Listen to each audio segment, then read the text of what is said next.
Het gaan buite wees op 'n tafel en die braai. Onthou, ek mag nie my belofte breek nie. Ek het gerank hiervoor.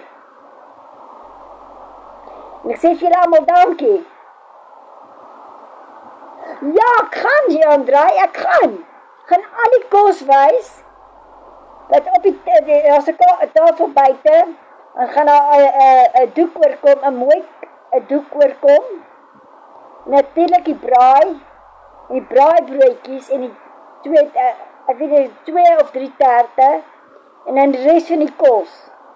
En wat is daai ander, is nie 'n braaibrood nie, ja, dit is 'n gammon. Dit Kersfees, shops, André, het gaan lekker wees. Kan julle wys?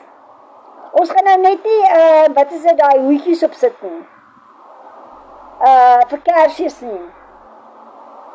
Daai roos, miskien moet ek, want ons gaan 5 mense wees, al tesame. Ek tog 1, maar 5 mense. Ja, André, het gaan lekker wees, man.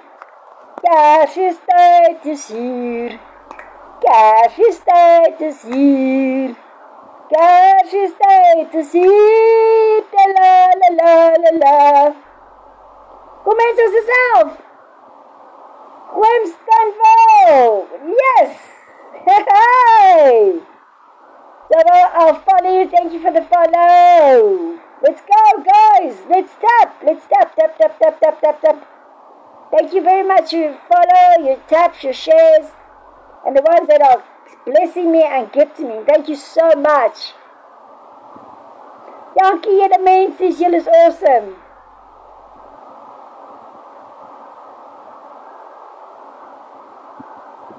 Presies, Jean-André. O, genade, ek het nie so geen.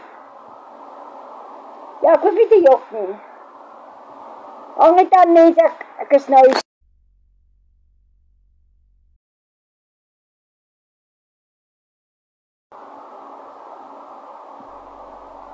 Lemar, Ruben, thank you.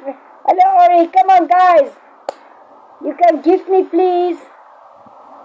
Doe terug, Nikki. Tanya, dankie vir die likes. Kom mense, 33 op die live.